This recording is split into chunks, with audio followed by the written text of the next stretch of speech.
सबैले देखेको world cup, रमाइलो उत्सव, खुसियाली र भव्य तयारी।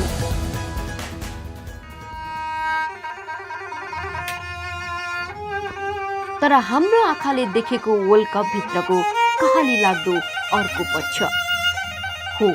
हामीले देख्यौं कति श्रमिकले ज्यान गुमायो,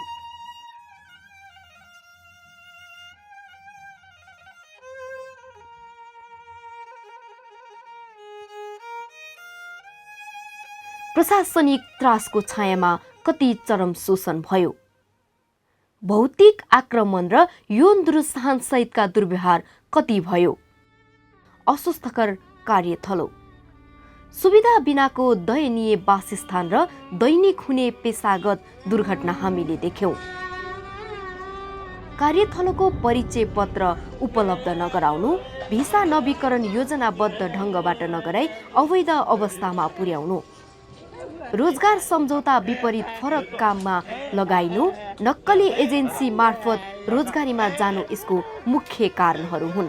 अस्थिर राजनीतिक अवस्था र रोजगारीका अवसर नहुनाले धेरै श्रमिक विदेशिनु पर्ने बाध्यता छ। तर जहाँ काम गरे तापनि मर्यादित काम र काम अनुसारको दाम श्रमिकको अधिकार हो।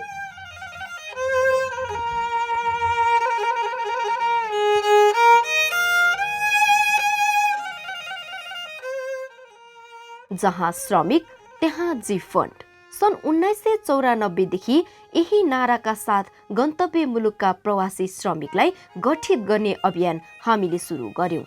यो अभियानले नेपाली श्रमिकहरूको गन्तव्य मुलुक A to Z कन्ट्री अर्थात् अफगानिस्तानदेखि जाम्बियासम्म समेट्ने हाम्रो प्रयास जारी छ।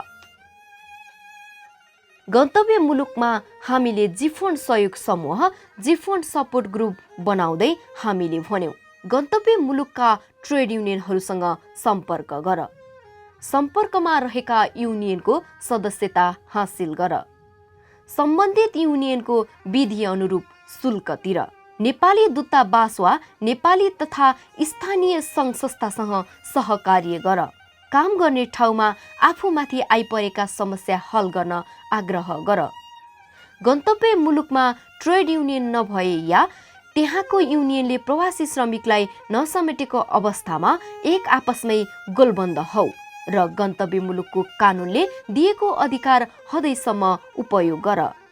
हामीले गन्तव्य मुलुकमा श्रमिक सङ्गठित गर्न आम रूपमा प्रयोग गरेको सूत्र यही थियो। तर सबै गन्तव्य मुलुकहरूको वस्तुगत अवस्था उस्तै छैन र हुँदैन पनि।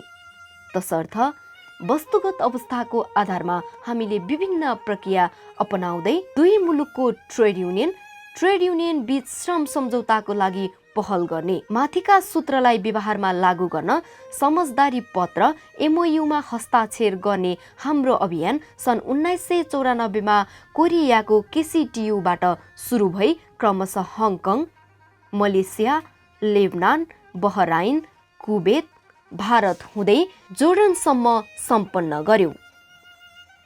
युनियन नै नभएको कतरमा पनि हाम्रो काम प्रभावकारी नै रह्यो। Your leadership is legendary, both in your own country but also across the globe, but particularly in terms of the corridor, the migrant worker corridor into the Gulf states. We've done so much together that we need to take a moment to reflect on the achievements. विगत 13 वर्षको लामो सङ्घर्षमा हामीले जीफन्ड सहयोग समूह मार्फत सङ्गठनको कामलाई व्यवस्थित रूपमा अगाडि बढाउँदै लग्यौं। Together we've also changed the labour rights in Qatar. The laws actually end the kafala system. There's a minimum wage and it's an evidence-based minimum wage and is under review.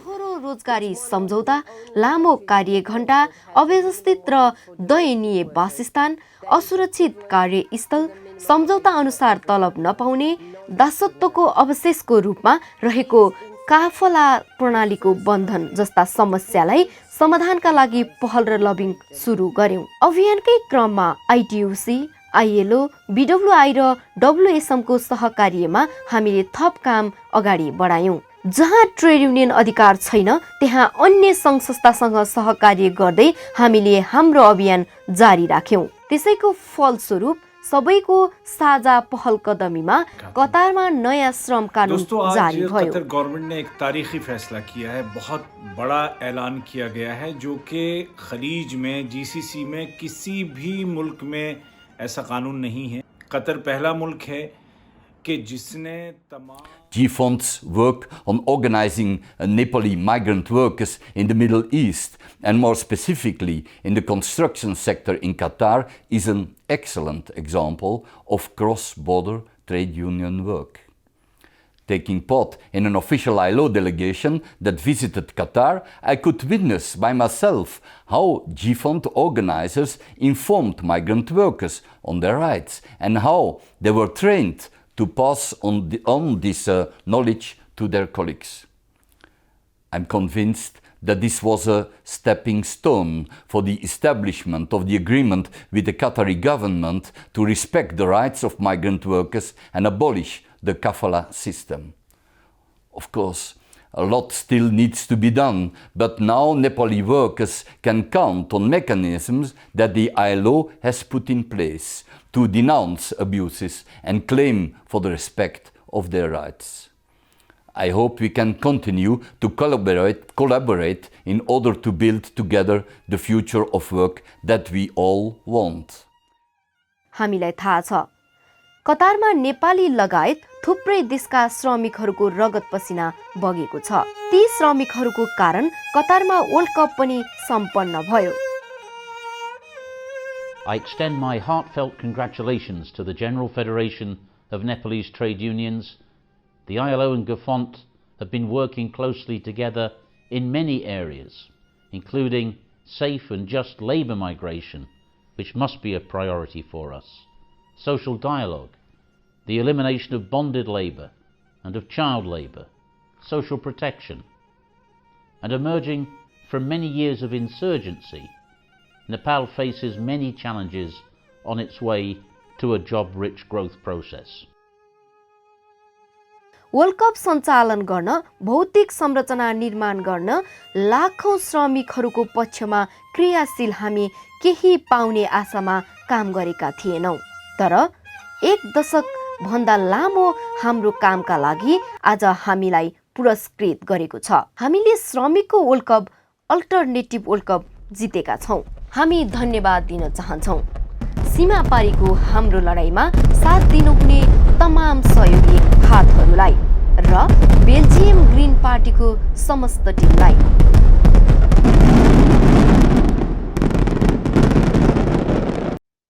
Namaste, dear sisters and brothers of KUPEC and GFOND. Congratulations with the Alternative World Cup you have won last December. This Alternative World Cup was an initiative from the Belgian ecologist party Ecolo to honor the migrant workers who over the course of the past decade have died, became victim of a work injury or any kind of exploitation by their kafil or sponsor. You know what we are talking about.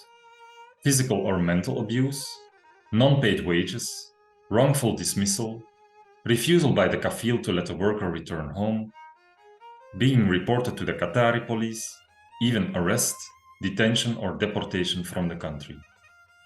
One cannot imagine the kind of hardship Nepali migrant workers going to Qatar and other states in the Middle East have to go through if you haven't been there as a migrant worker yourself. This Alternative World Cup is a recognition for the very important work that KUPEC and GFOND have been conducting for Nepali migrant workers going back and forth to Qatar. For more than a decade, you have been raising the awareness of the world on the hard labor conditions for migrant workers on the construction sites for the World Cup 2022. GFOND gave legal assistance to the migrant workers. You established the Migrant Workers Desk in the GFOND office in Kathmandu to answer their questions and to inform departing migrant workers about their legal and labor rights in Qatar. Dear sisters and brothers, today you may celebrate the good results of your work and recognition of the results you have achieved for the migrant workers. अन्तर्राष्ट्रिय रूपमा प्रवासी श्रमिकको हितमा हामीले केही गर्न सक्यौं, तर अझै धेरै गर्न बाँकी छ। त्यसैले सीमा पारीको हाम्रो लडाई जारी छ।